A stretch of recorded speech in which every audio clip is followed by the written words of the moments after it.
पूरा शहर नदी पे पानी पे बसा हुआ है, पूरा शहर पानी पे। एक घर से दूसरे घर में जाने का दरवाजा खोलिए, बोट लगी है, उसमें बैठ के वहां जाइए और वहां पानी किनारे रेस्टोरेंट है, यहाँ महकने लगेगा। हमारे यहाँ बाढ़ 25 दिन के लिए आता है, त्राहिमाम त्राहिमाम हो जाता है। वेनिस शहर दुनिया में लोग देखने जाते हैं कि भैया ये बनाया कैसे।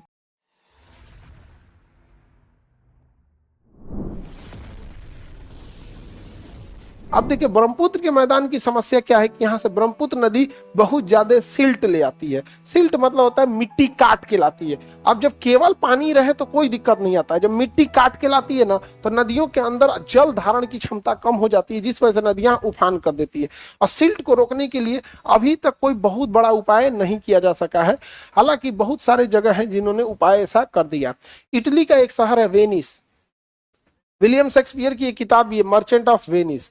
पूरा शहर नदी पे पानी पे बसा हुआ है, पूरा शहर पानी पे। एक घर से दूसरे घर में जाने का दरवाजा खोलिए, बोट लगी है, उसमें बैठ के वहां जाइए। पूरा का पूरा शहर पानी पे बसा हुआ है और वहां पानी किनारे रेस्टोरेंट है, यहाँ महकने लगेगा, बर्बाद कर देगा उस शहर को। हमारे यहाँ बाढ़ 25 दिन के लिए आता है, त्राहिमाम त्राहिमाम हो जाता है।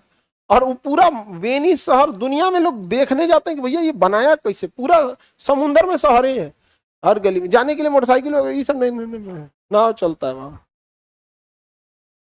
हमारे यहाँ ऐसा नहीं है। तो सिल्टेशन एक बहुत बड़ी समस्या है। अब इसकी सहायक नदियों को श्याम सुंदर कुमार, देखो बाबू, ब्लैक डायमंड,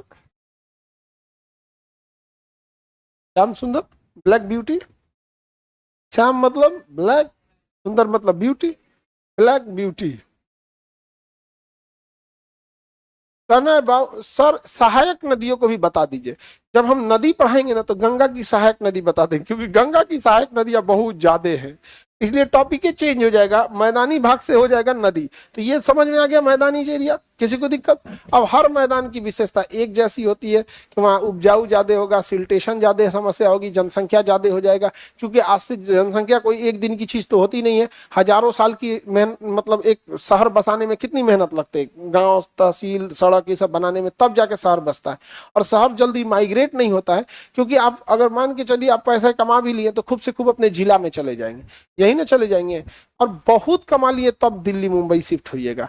नहीं तो बिहार का आदमी कमाएगा तो कहाँ जाएगा, पटना आ जाएगा, यही ना आ जाता है पटना में। लेकिन फिर भी दिवाली छठ मनाने कहाँ जाएगा, यहाँ कौन पूछेगा, पटना में कहाँ कोई पूछेगा भाई।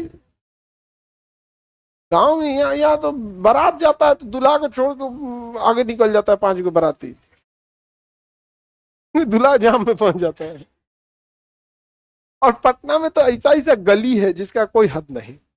तो एक यहाँ पे पटना कॉलेज के सामने का जो एरिया है वो पूरा पतला पतला गली है। तो वहाँ एक आदमी थे, तो उनसे पूछे कि बताइए आपके यहाँ बारात ब्याह हुआ था तो विदाई कैसे हुई थी। तो कही कि मोटरसाइकिल पे दुल्हन आई थी, क्योंकि अंदर गाड़ी जा ही नहीं सकता था, सड़क पे उतार दिया गया दुल्हन को, उसके बाद किस पे बैठाया गया, मोटरसाइकिल। समझ में गया कि नहीं। तो हम पूछे दुल्हवा चला रहा था। गली रहेगी पतली पतली तो जनसंख्या क्या हो गई, ज्यादा हो गई। अब बाद में जो भी शहर बसेगा वो सिस्टमेटिक प्लान तरीके से बसेगा, और जो पहले शहर बस गया वो नहीं प्लान हो पाएगा। जैसे यही पटना का ये एरिया नहीं प्लान हो सकता है। तो जितनी जनसंख्या बसी थी आर्य काल से सिंधु काल तक में भी, तो सिंधु सभ्यता में इस नदी तंत्र पर पूरे शहर बसे थे। और उसके बाद जो सभ्यता आई थी वैदिक सभ्यता, वो वैदिक सभ्यता का नाम वैदिक सभ्यता इसलिए पड़ा गया क्योंकि उसमें संस्कृत का विकास हो चुका था और वेद पुराण इत्यादि का लिखना चालू हो गया था।